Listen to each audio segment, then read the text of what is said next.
네, 여러분 안녕하세요. 네, 마지막으로 소개받은 김동엽입니다. 저는 지금 이제 무역영어를 강의를 하고 있고요. 네, 무역영어에 대해서 좀 말씀드리려고 나왔어요. 아마 뭐 여기 계신 분 중에서는 이제 뭐 대학교 전공이 무역 쪽이시거나 아니면 뭐 작년에 시험을 한번 보셨다거나 혹은 초시생이거나 계신 분들이 좀 있으실 것 같은데 일단은 뭐 초시생분들을 위주로 해서 제가 좀 말씀을 드려볼게요. 저희 이제 그 무역영어 같은 경우에는 보통 이제 법규집이라고 하는 그 무역 협정이라든지 아니면 무역 규칙 이런 것들을 모아놓은 책이 하나 있어요. 저희가 수업 시간에는 그 내용을 위주로 좀 수업이 진행이 될 거고요. 일단 출제 경향에 대해서 제가 잠깐 말씀을 한번 드려볼게요. 출제 경향을 조금 말씀드리기에 앞서서 이제 무역영어가 그럼 어떤 거냐 요걸 한번 아셔야 될 것 같은데 우리 국내에서 물품을 거래를 하죠. 예를 들면은 일반적으로 뭐 마트라든지 아니면 뭐 편의점 이런 데 가셔서 물건을 구매를 하고 대금을 지불을 하고 물건을 가지고 나오시죠. 아니면 또 온라인으로 물품을 구매하는 경우도 있어요. 그래서 온라인으로 물품을 주문을 하고 대금을 지불하면 물품을 수령하게 되는 이런 일련의 과정이 있는데 사실은 무역 영어는요. 무역하고 영어라고 생각하시면 될 것 같아요. 그래서 좀 전에 말씀드렸던 그런 일련의 어떤 거래 과정들 국내에서 발생하는 것들은 다들 경험을 해보셨겠죠. 그게 국내하고 해외 거래를 한다라고 한다면 이제 그때부터는 무역이 되는 겁니다.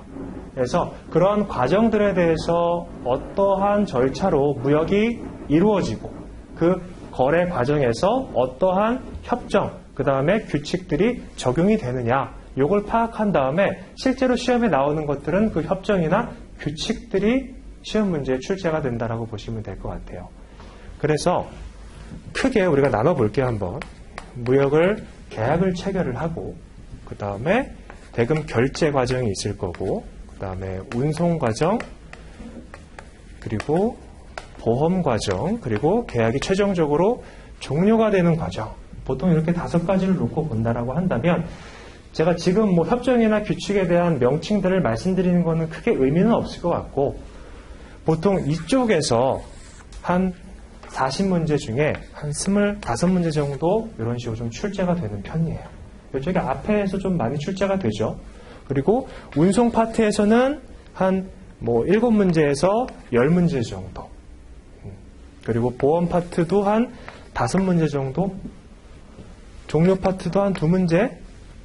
뭐 이런 식으로 좀 문제가 출제가 되는 편이에요. 그래서 우리 수업 시간에는 이쪽 위주로 조금 제가 시간을 많이 분배를 해서 공부를 하시게 될 겁니다. 딱 수치만 놓고 봤을 때도요. 40문제 중에 25문제가 여기 몰려 있어요. 그러면 앞에서 우리 평균 60점 넣으면 합격이시고 40점 되면 과락이시다 이렇게 들으셨죠?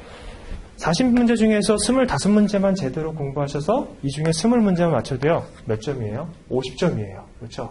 그래서 여기 파트가 굉장히 중요하다라고 말씀을 드리고 싶고요. 자, 그러면 이런 생각이 좀 드실 수가 있어요. 이게 무역 영어인데 내가 좀 영어에 자신이 없다. 제가 간혹 가다가 받는 질문 중에 하나가 영어를 잘 못하는데 무역 영어 어떻게 공부해야 되느냐? 잘할 수 있느냐?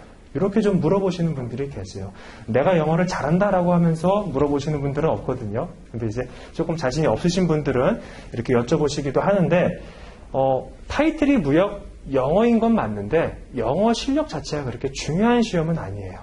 왜냐면, 우리 중학교하고 고등학교 다니시면서 그 내신 시험 보셨죠? 준비해 보셨죠? 그럼 그 보면 교과서에 각 챕터별로 본문이 있어요. 그리고 우리 수업 시간에 이 본문에 대한 내용들을 쫙 공부를 하시고 이게 한글로 어떻게 바뀌는지도 다 공부를 하시고 그 다음에 실제 시험에 어떻게 나와요? 이 본문 내용 중에서 옳은 것, 옳지 않은 것, 뭐 빈칸 문제도 나오고 순서 맞추는 문제도 나오죠. 아까 말씀드렸던 그 협정 규칙들 본문이라고 생각하시면 돼요. 수업 시간에 그 영문하고 한글 텍스트하고 맞추는 작업을 하실 겁니다. 그렇게 대비가 잘 되어 있으면 실제 시험 문제는요. 특히 우리 무역영어 같은 경우에는 응용에 대한 개념은 거의 없어요. 그 본문 내용만 잘 아시면은 웬만하면 다 고득점 받으실 수가 있습니다. 근데 문제가 뭐냐면 이 본문의 양이 굉장히 많아요. 그러다 보니까 기억하셔야 되는 게 우리 수업 시간에는 반드시 요걸 하셔야 돼요. 이해를. 왜냐하면 하나 예를 들어서 이 보험 파트 중에서 나오는 MIA라는 파트가 있어요. 뭔지는 아실 필요 없고 보험 관련된 내용이다라고 생각하시면 되는데 이게 쓰여진 지가 100년이 넘었어요. 그럼 우리 지금 한국 사람도 100년 전에 쓰여진 한국의 어떤 시라든지 소설을 보게 되면은 지금하고는 조금 다른 문장 구성이라든지 문법이 있죠. 근데 이제 그런 내용들을 영어로 배우셔야 되니까 읽어봐도 무슨 내용인지 잘 몰라요. 그래서 가장 중요한 거는 요거라고 말씀드리고 싶어요. 제가 수업 시간에 최대한 규정 하나하나 이게 어떤 내용을 품고 있는지를 조금 이해시켜 드릴 겁니다. 그래서 그 내용을 기반으로 하셔서 댁에 돌아가셔가지고 복습을 하시면 되는데 양이 많다라고 말씀드렸죠. 이게 지금 어느 정도인지 감이 좀 안 오실 거예요. 나중에 실제로 한번 책을 보시면 감이 오실 텐데 그러다 보니까 이해만으로 끝나면 안 돼요. 이거를 각 챕터별로 정리하시는 작업이 필요하거든요. 그래야지만 우리가 내용들을 머릿속으로 다 암기를 하셔가지고 실제 문제를 푸실 수가 있습니다. 그래서 수업 시간에는 제가 요거 위주로 조금 수업을 진행을 할 거예요. 그래서 내가 영어를 좀 잘 못한다 하시더라도 어차피 우리 영어 나와 있고 한글 나와 있는 거 한 3-4번 이렇게 집중해서 보시면 대략적으로 어떤 식으로 해석되는지 느껴지시죠? 그렇죠? 느껴지실 거예요. 그래서 뭐 너무 크게 걱정 안 하셔도 된다고 좀 말씀을 드리고 싶고 자, 이렇게까지 보시면 될 것 같아요. 그래서 실제 어떤 내용들이 구성되어 있는지는 나중에 한번 같이 보시면 되겠고 혹시 궁금하신 거 질문사항 있으시면 한번 말씀해 주세요.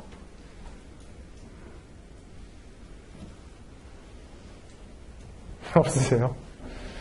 네. 자, 없으시면 뭐 사실 이 무역 영어뿐만 아니라 다른 과목도 질문해 주셔도 괜찮아요. 네.